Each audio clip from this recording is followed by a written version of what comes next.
Oscuridad. ¿Alguna vez has sentido el poder irresistible de un amarre?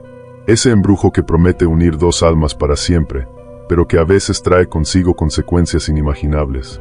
Apaga las luces, acomódate y prepárate para escuchar dos historias escalofriantes que te harán pensar dos veces antes de recurrir a la magia para atrapar un corazón. La invitada inesperada.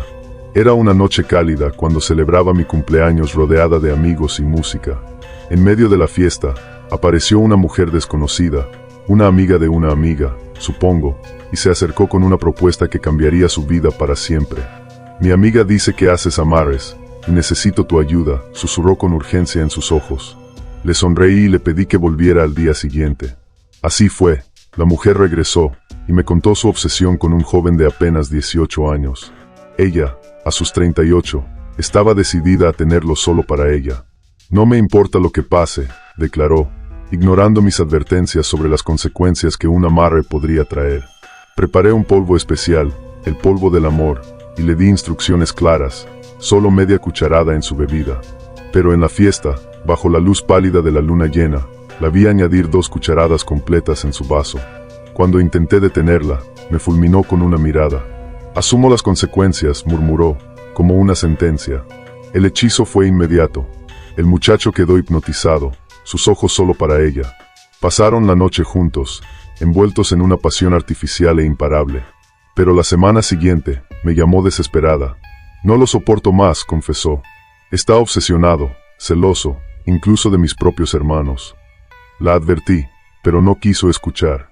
Hasta que una noche, el muchacho, en un acto de locura, se lanzó con su motocicleta a un barranco, dejando tras de sí un rastro de tragedia y arrepentimiento. La obsesión eterna Daniel era el amor de su vida, o al menos eso creía ella. Desesperada por mantenerlo a su lado, acudió a un brujo para un amarre eterno. Al principio, todo parecía un sueño. Daniel volvió a sus brazos, lleno de amor y promesas. Se casaron, y ella pensó que nada podría separarlos. Pero el destino es cruel. Daniel resultó ser estéril, y la esperanza de formar una familia se desvaneció lentamente.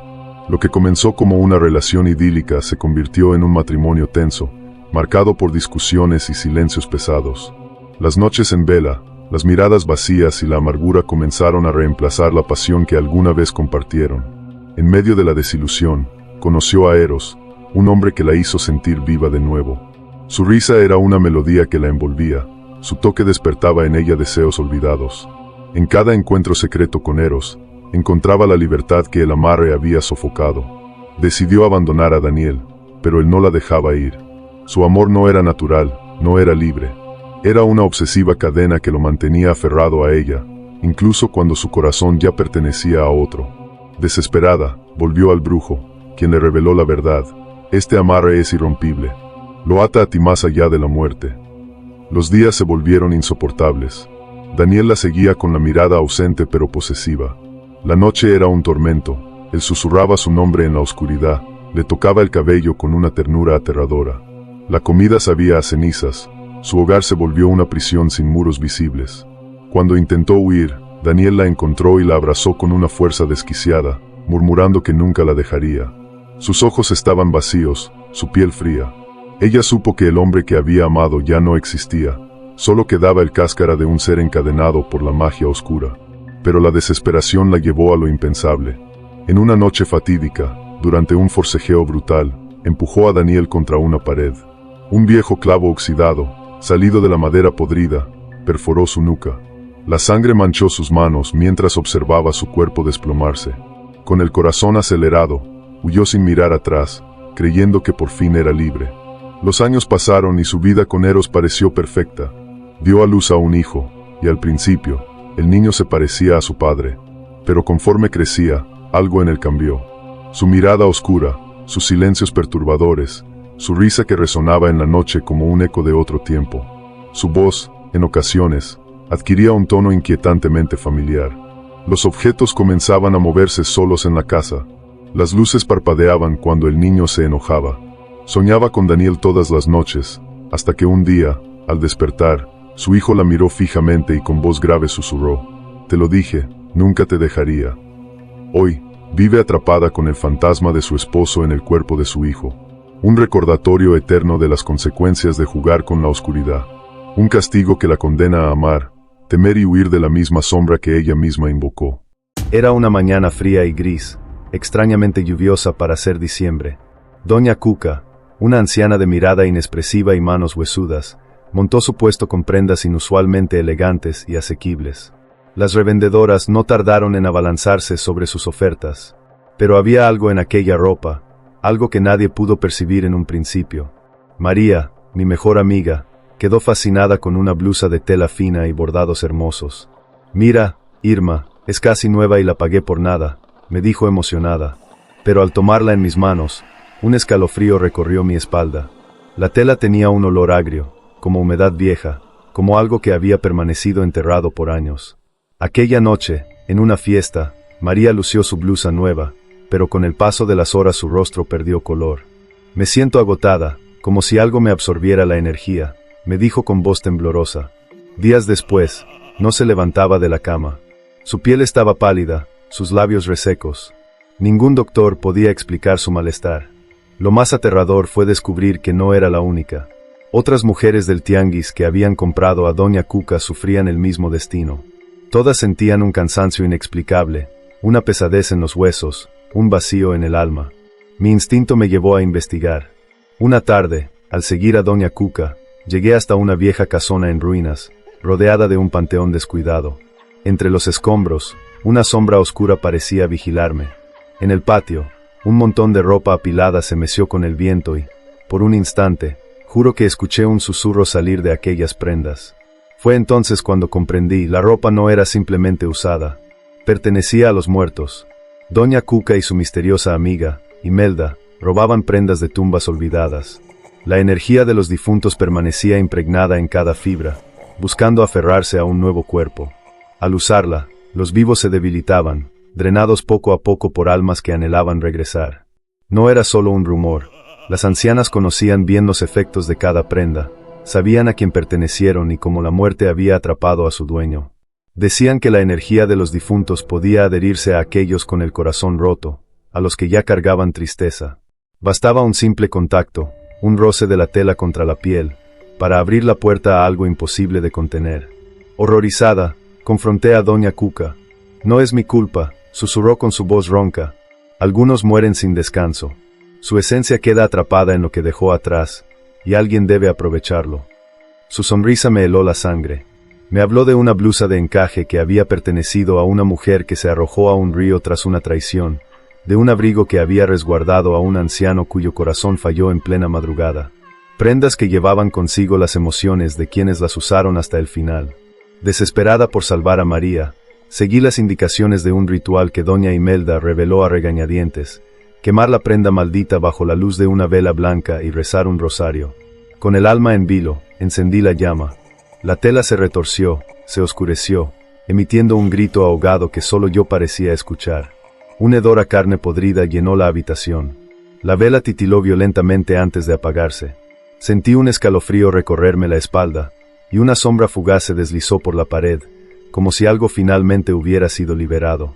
Al día siguiente, María despertó recuperada. Su vitalidad había vuelto, sus ojos brillaban nuevamente.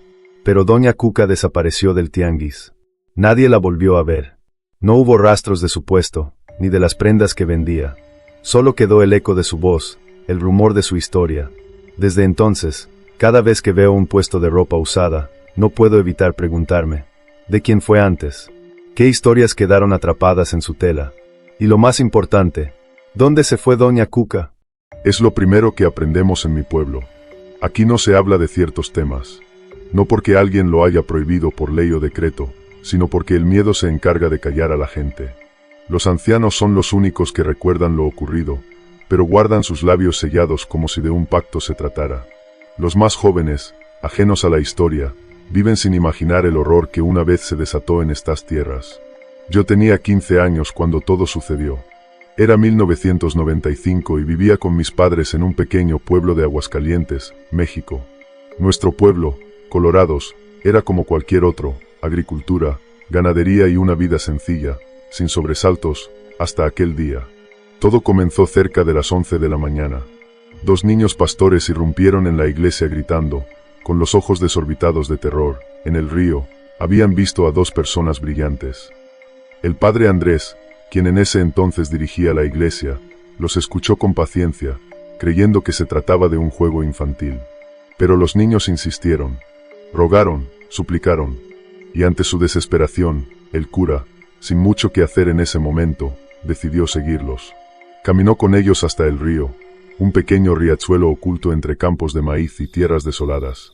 Ahí, en medio del agua, flotaban aquellas figuras, dos hombres vestidos completamente de blanco, irradiando una luz que no parecía natural. Su resplandor era semejante al de una bombilla incandescente, cegador, imponente. No tenían sombra, ni reflejo en el agua. Simplemente, flotaban. El cura cayó de rodillas al verlos y se persignó, pero algo en su rostro denotó más que sorpresa. Era miedo. Aún así, corrió de regreso al pueblo y repicó la campana de la iglesia con urgencia. Entre 20 y 30 personas acudimos al llamado.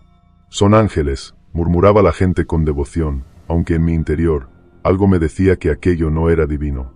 Era otra cosa. Fuimos al río. Y ahí seguían. Inmóviles. Expectantes, el padre Andrés, con su Biblia bajo el brazo, se adelantó y comenzó a hablarles en español, en latín, en susurros y plegarias. Pero los seres no respondieron. No le dirigieron la mirada. Solo observaban fijamente en otra dirección, como si esperaran algo.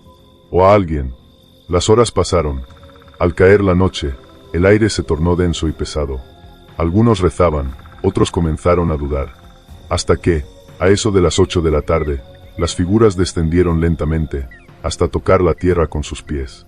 Su resplandor iluminó la oscuridad como un fuego helado, un fulgor espectral que no proyectaba sombras. Fue en ese momento que el padre Andrés cometió el error que lo condenaría. Se acercó demasiado. Sin previo aviso, uno de los seres alzó el brazo y le sujetó el antebrazo. El grito del cura nos heló la sangre. «Me quema», clamaba, con el rostro desencajado de dolor. Todos quedamos paralizados mientras su piel se tornaba negra, chamuscada. Su alarido era inhumano. Y entonces, como si la luz misma lo absorbiera, el padre Andrés se desvaneció junto a las figuras brillantes. Desaparecieron. Nos quedamos en silencio, mirando la nada, sin poder creer lo que nuestros propios ojos habían visto. Alrededor, los insectos dejaron de cantar, y el viento se detuvo como si el mundo entero contuviera la respiración. Esa noche, el miedo se instaló en Colorados. La gente se encerró en sus casas. Se prohibieron los rumores, las especulaciones. Nadie habló de lo sucedido. Nunca se reportó la desaparición del padre Andrés. Jamás se mencionó ante las autoridades. Como si borrar la historia fuera suficiente para evitar que se repitiera. Días después, los habitantes comenzaron a notar cosas extrañas. Las aves evitaban sobrevolar la plaza del pueblo.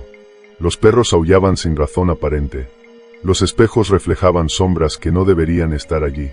Y, en las noches más silenciosas, algunos juran haber escuchado un murmullo lejano, como un rezo en latín susurrado por una voz que ya no pertenece a este mundo. Los registros se han ido desvaneciendo. El miedo se encargó de enterrar la verdad. Y así seguirá, porque en Colorados, el silencio es la única forma de sobrevivir. Y yo, después de tantos años, he decidido romperlo.